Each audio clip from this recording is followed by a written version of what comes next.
Very good evening. Welcome to News Tonight on Rajya Sabha TV. I'm Ashwarya with you. All the day's big stories coming up in the next half an hour. Let us start with the headlines. Indian pilgrims should carry passports to Kartarpur corridor. 2 days ahead of inauguration, Foreign Ministry clarifies on conflicting reports from Pakistan. Asserts India will stick to the agreement. Pakistan also sensitized about security and protocol agreements needed for the Indian dignitaries.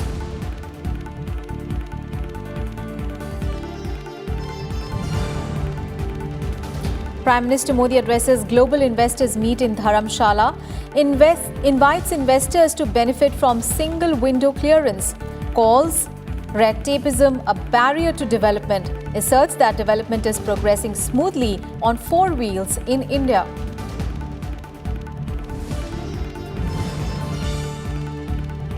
Vice President M. Venkaiah Naidu underscores need for providing quality healthcare to rural population, addressing the Asian Conference on Emergency Medicine in Delhi. Naidu calls Ayushman Bharat scheme a revolutionary step, calls for improvement in emergency services in hospitals.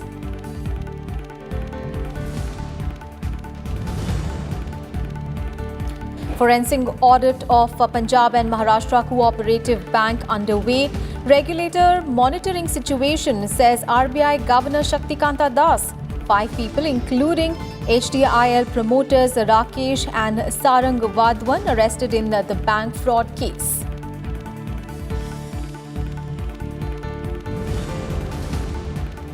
And on the third day of the 5th India International Science Festival in Kolkata, 490 students set a Guinness World Record for becoming the largest gathering to assemble radio kits.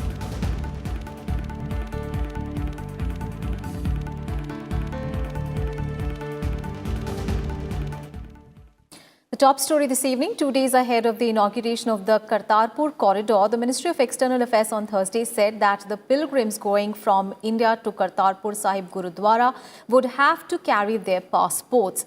MEA spokesperson Ravish Kumar said that despite the corridor slated to be inaugurated on Saturday, a sense of confusion continues by Pakistan. He added that it is being presumed that the list of inaugural visiting Kartarpur Sahib stands confirmed by Pakistan. He added that Pakistan is supposed to confirm the final list of the pilgrims, and so far it has not got back on the list. The spokesperson said that the pilgrims must carry the documents which are slated, which have been told to them by the MOU. Passport वाला कि पाकिस्तान की तरफ से जो reports आ रहे हैं काफ़ी conflicting हैं. कभी वो बता रहे हैं कि चाहिए, कभी बता रहे हैं नहीं चाहिए. फॉरेन ऑफिस और दूसरे एजेंसीज के बीच में भी हमें लग रहा है कि काफ़ी डिफरेंस है. फिलहाल अभी जो सिचुएशन है वो ये है कि हमारे पास एक डॉक्यूमेंट है, एक MOU है. उस MOU को अभी बदला नहीं गया है और MOU यूनिलैटरली बदला भी नहीं जा सकता है. तो फिलहाल स्थिति यह है कि उस MOU में लिखा गया है कि पासपोर्ट की रिक्वायरमेंट है. आपने देखा भी होगा, ये जो हमने ये प्रेस रिलीज इशू किया था उसमें लिखा है pilgrims need to carry only a valid passport, persons of Indian origin need to carry OCI card. So we अभी फिलहाल जो है हम इसी बेसिस पे जा रहे हैं कि जो भी पिलग्रिम्स इस जर्नी को करना चाहते हैं वो अपना पासपोर्ट साथ लेके जाएं. एक तो ये, दूसरा कि पाकिस्तान को 4 दिन पहले जो लिस्ट है उसकी कंफर्मेशन देनी चाहिए थी. अभी तक वो उन्होंने दी नहीं है. हम ये मान के चल रहे हैं कि जो भी लिस्ट हमने उनके साथ शेयर की है उसमें जितने नाम हैं वो सब पाकिस्तान ने कंफर्म कर दिए हैं और उन सारे लोगों को हमने बता दिया है कि आप अपनी जर्नी की तैयारी कीजिए. Prime Minister Narendra Modi will inaugurate the Kartarpur corridor on 9th of November. The Kartarpur Sahib Gurudwara in Narowal district of Pakistan's Punjab province is located 4.5 kilometers from the Indian border.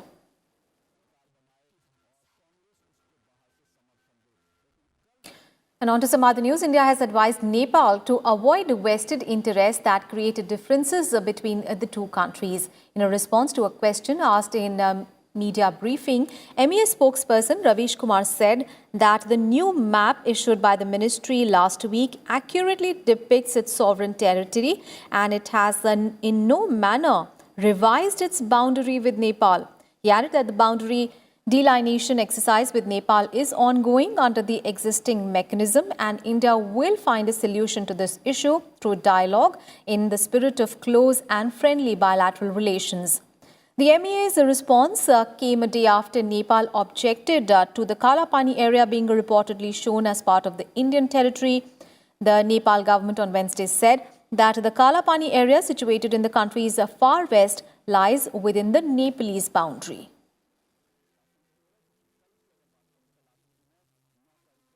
Our map accurately depicts the sovereign territory of India. The new map has in no manner revised our boundary with Nepal. The boundary delineation exercise with Nepal is ongoing under the existing mechanism. We reiterate our commitment to find a solution through dialogue in the spirit of our close and friendly bilateral relationship. Prime Minister Narendra Modi on Thursday said that the growth vehicle in India is running on four wheels with a new thinking and a new approach. These four wheels include society, government, industry and knowledge. Prime Minister Modi was speaking at the Global Investors Meet, Rising Himachal in Dharamshala. The Prime Minister also said that all states and districts in the country have a role in India's effort to become a $5 trillion economy by 2025.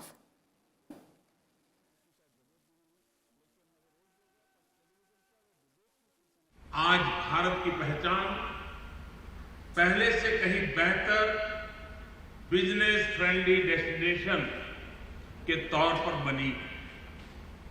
साथियों, आज भारत में विकास की गाड़ी नई सोच, नई approach के साथ फोर व्हील्स पर चल रही है, चार पहियों पर चल रही है।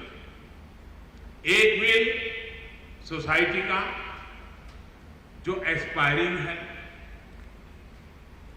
एक व्हील सरकार का जो नए भारत के लिए एनकरेजिंग है, एक व्हील इंडस्ट्री का जो डेयरिंग है, एक व्हील ज्ञान का जो शेयरिंग है।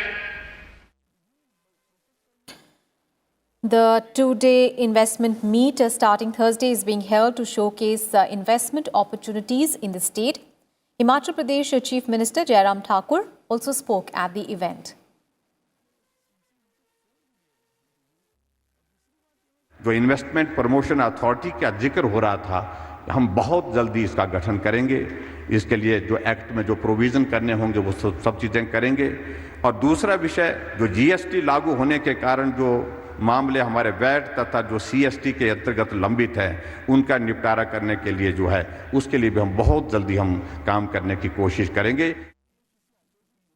Around 1,800 investors, including 200 foreign investors and ambassadors of 11 countries, are participating in this two-day mega event.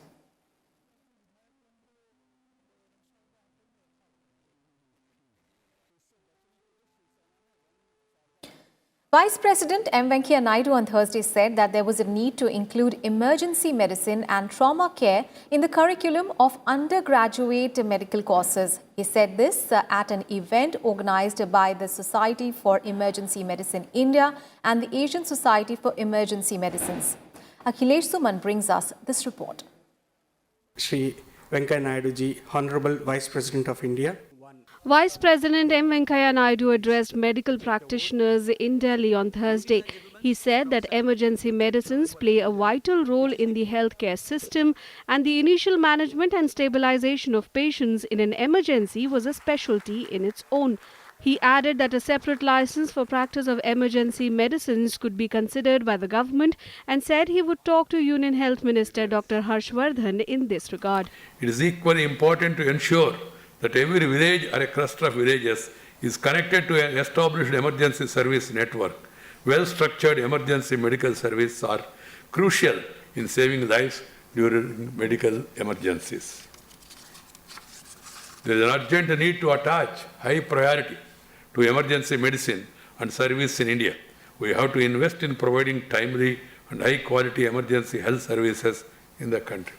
As explained, pointed out by Dr. Hari Prasad, I would like to know the background, why the license is not given. Once I am convinced of it, I will definitely take it up with the health minister and also the concerned people. While applauding government schemes like Ayushman Bharat, the Vice President said the scheme would greatly help the poor and needy in accessing quality health care and emergency medical services. He said there was an increased need for this, mainly in rural areas where the healthcare system is still quite weak. In urban India has undergone a major transformation in the last few years. Our cities have a number of hospitals providing critical care.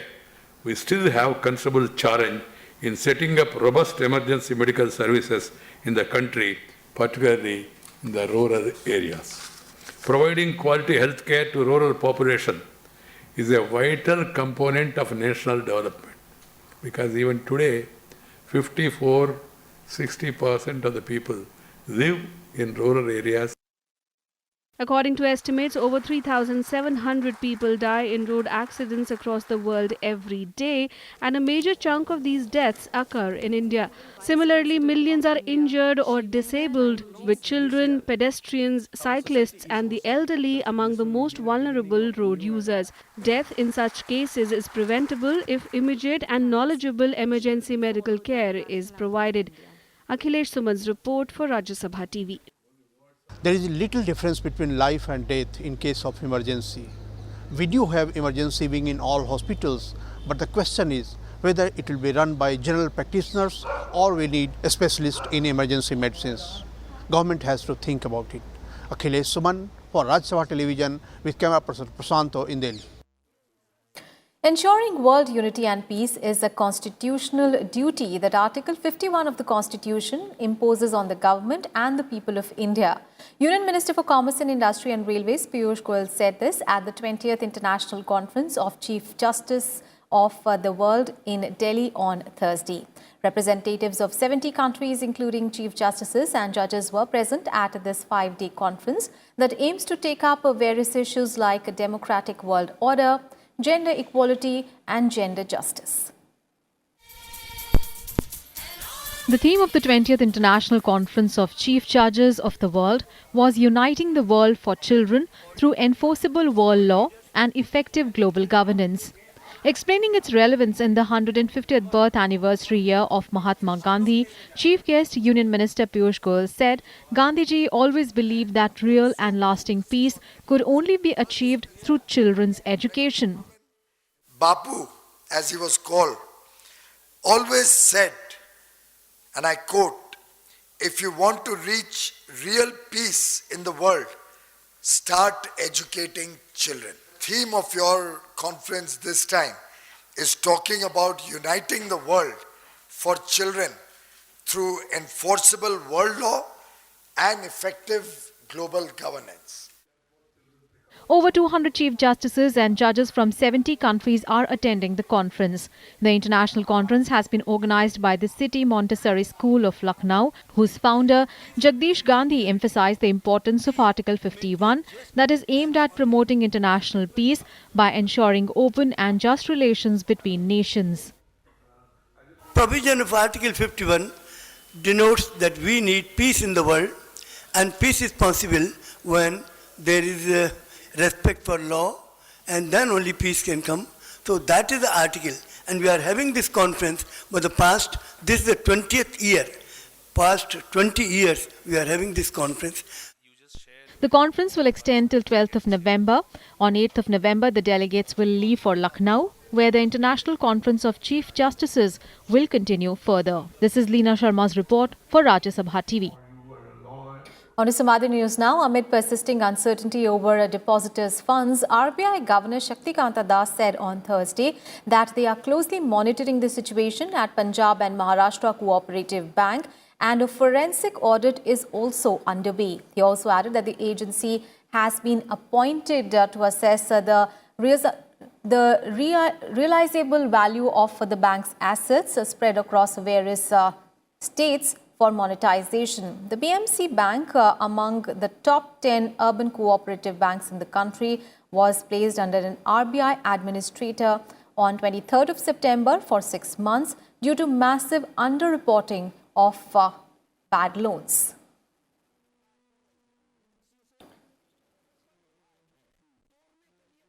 The centre has asked all the states to remain alert ahead of the Supreme Court verdict on Ram Janmabhoomi Babri Masjid title dispute and ensure security in sensitive areas. The Ministry of Home Affairs has also dispatched around 4,000 paramilitary personnel for security deployment in Uttar Pradesh, particularly in Ayodhya. A general advisory has been sent to all states and union territories asking them to deploy adequate security personnel in all sensitive places and ensure that no untoward incident takes place anywhere in the country.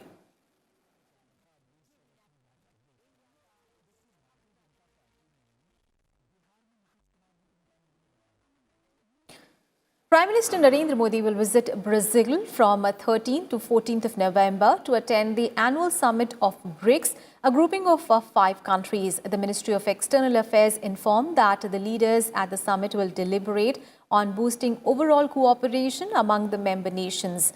The Prime Minister will be accompanied by an official delegation.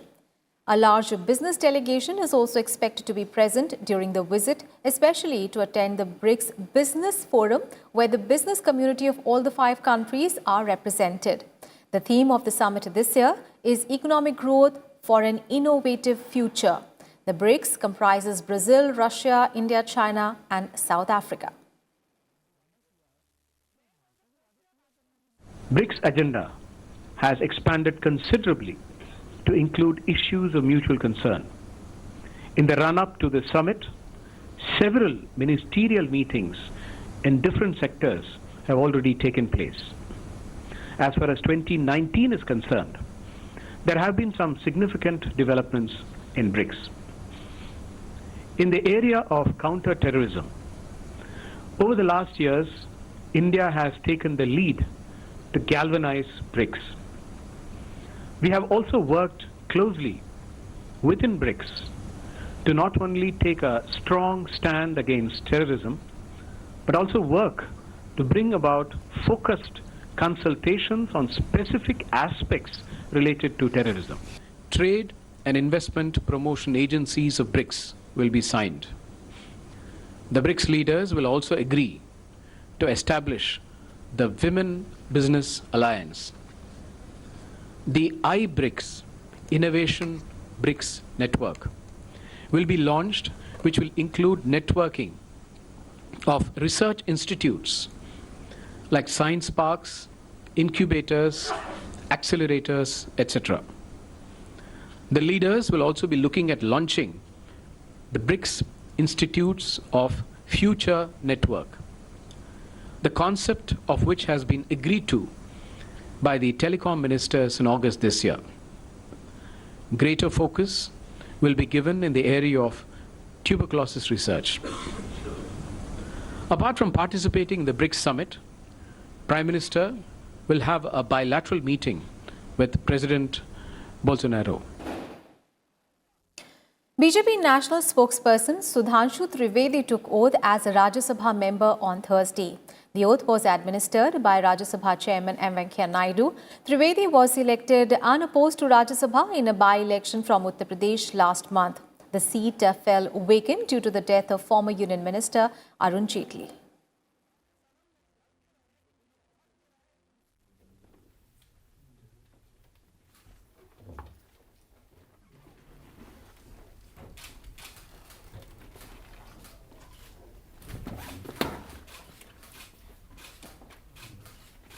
On to some other news now. The Documentation Identification Number, or the DIN system of Central Board of Indirect Taxes will come into existence from Friday.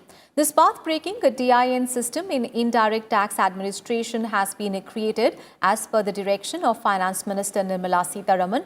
And from now onwards, any CBIC communication will have to have a documentation identification number, or the DIN. The government has already executed the DIN system in the direct tax administration, and this step is to further the government's objective of bringing transparency and accountability in the indirect tax administration, also through widespread use of information technology. The DIN system would ensure greater accountability and transparency.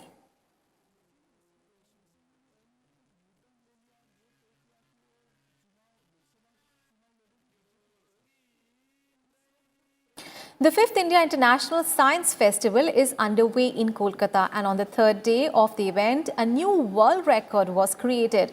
The Guinness World Records for the most students assembling radio kits simultaneously was made. A total of 490 students participated in the program, out of which 268 students successfully completed the assembling process on time. During the process, radio waves, like all other electromagnetic waves, travel at the speed of light in vacuum. They are generated by electric charges undergoing acceleration, such as time-varying electric currents. Radio waves are artificially generated by transmitters and are received by radio receivers using an antenna. This process is dedicated to Jagdish Chandra Bose, who was first to demonstrate the science of this to capture radio waves. And on behalf of the Guinness Book of World Records, a certificate and a memento was given to Minister of Science and Technology, Dr. Harshvardhan, who took it on behalf of the students. And earlier on Tuesday as well, the first day of the festival, over 1,598 students had also created a Guinness World Record for the largest astrophysics lesson and the assembly of spectroscopes in Kolkata. Where we were making a radio transmitter, which is very influential in the scientific world because it helps us communicate better way. The places where we cannot communicate by a normal phone tower. Wireless communications. We were sure that we will win.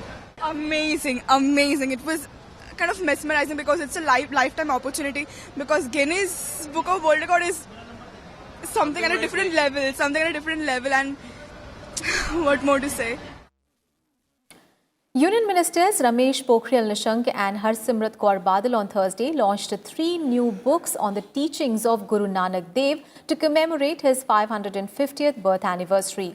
Originally published in Punjabi, the 3 books have been translated into 15 major Indian languages.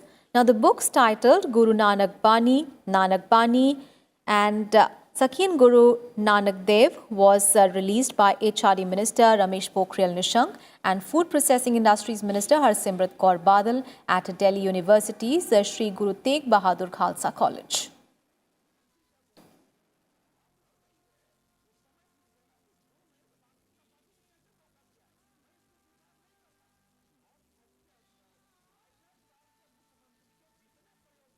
Hindustan 365 दिनों में 366 उत्सव मनाता है। उत्सव वही मना सकता है जो जिंदा दिन होता है, मरे हुए दिन उत्सव नए मनाया करते हैं। और इसलिए हमारा ये जो 550 वर्ष का प्रकाश का, वो भी प्रकाश का उत्सव है। इस प्रकाश के उत्सव को जिस शालीन तरीके से पूरी देश और दुनिया में इस उत्सव को मनाने की जरूरत है। आज मैं पोखरियाल साहब आपका तहे दिलों से एनबीडी के राही जो आपने हमारे गुरु नानक देव जी की इस बानी को देश की अलग भाषाओं में ट्रांसलेट करने का जो बड़ा फैसला प्रधानमंत्री जी ने लिया, और आपके द्वारा ये आज 5 भाषाओं में मुझे पता लगा कि आज उड़िया में, हिंदी में, गुजराती में और कौन सी भाषा आप अभी बता रहे थे, उर्दू में, मराठी में, इंग्लिश में, ये शुरुआत है 5-6 भाषाओं के साथ, लेकिन देश की अन्य भाषाओं में ये जो 4 पुस्तकें रिलीज हुई हैं उनको हर भाषा में ट्रांसलेट किया जाएगा। Amity University held its 15th convocation ceremony on Thursday. Human Resource Development Minister Ramesh Pokhriyal Nishank attended the ceremony, and addressing the students, Pokhriyal said that the central government would soon be coming up with a new education policy after a gap of 33 years. Industrialists Ratan Tata and GM Rao were conferred honorary doctorates at the event. While Tata was honoured in absentia, Rao, the chairman of a GMR group, said that it was an honour for him to be receiving the PhD alongside his role model. मैं आपको यही शुभकामना दे रहा हूं कि विपरीत परिस्थितियों में भी चुनौतियों का मुकाबला करेंगे। जो लोग चुनौतियों का मुकाबला करते हैं, चुनौतियां अवसरों में तब्दील होकर के उसको शिखर तक पहुंचा देती हैं। आप ये तमाम चुनौतियों का मुकाबला करके शिखर तक पहुंचेंगे, मेरी शुभकामनाएं हैं। आप सबको पता है कि हम नई शिक्षा नीति को लेकर के आ रहे हैं। ऐसी शिक्षा नीति, क्योंकि हमारे देश के प्रधानमंत्री ने कहा है नए भारत के निर्माण की जरूरत है। And weather updates now. Principal Secretary P.K. Mishra on Thursday held a meeting with the top officials of Odisha, West Bengal and Union Territory of Andaman to review the preparations to deal with the situation arising due to cyclone Bulbul. The meeting comes after Prime Minister Narendra Modi raised concerns about the cyclone, and during the meet, P.K. Mishra assured that the centre would provide all necessary assistance to the states in order to ensure minimum casualty and loss of property. At the meeting, Director General of India Meteorological Department gave a detailed forecast on the cyclone, stating that Cyclone Bulbul is expected to cause high wind speeds of about 70 to 80 kilometers per hour and heavy rains in the coastal regions of Odisha and West Bengal over the weekend. In the wake of the storm, the Odisha government has also issued an alert in 15 districts. Meanwhile, sea conditions are likely to be rough and therefore fishermen have been advised not to venture into the sea. The Indian Coast Guard and the NDRF teams have also been kept on alert. Meanwhile, Jammu and Kashmir on Thursday witnessed season's first snowfall. The weather in Srinagar has become pleasant due to heavy snowfall. The tourists were also seen enjoying the fresh snowfall. While the change in the weather brought joy for some, it has disrupted life in the Kashmir Valley as power was snapped in the early hours. And due to heavy snowfall, the Jammu-Srinagar National Highway was closed for traffic, while all the flights to and fro Srinagar Airport were cancelled. At many places, the restoration work has begun and control rooms are being set up for the clearance of roads and to deliver essential goods to the people. Meanwhile, several areas of Lahaul, Spiti and Kullu and Kinnaur districts of Himachal Pradesh also received snowfall. Snowfall and rain brought down the day temperature in the state. The Rohtang Pass, which is the entrance of Lahaul Spiti, also received rainfall of about 1 foot, due to which the traffic has been disrupted and the movement of vehicles was also halted.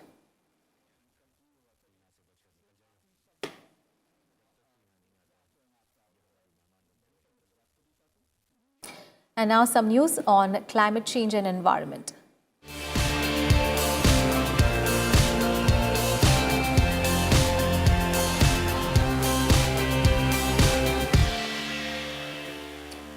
By the year 2020, the central government aims to bring renewable energy to 175 gigawatts and has reviewed and discussed the development work to be done on clean energy with the representatives of 24 countries and European nations. Since 2015, investment in technology has doubled in the country. In 2015, whereas investment in technology was only 470 crores, now it has increased to 967 crores.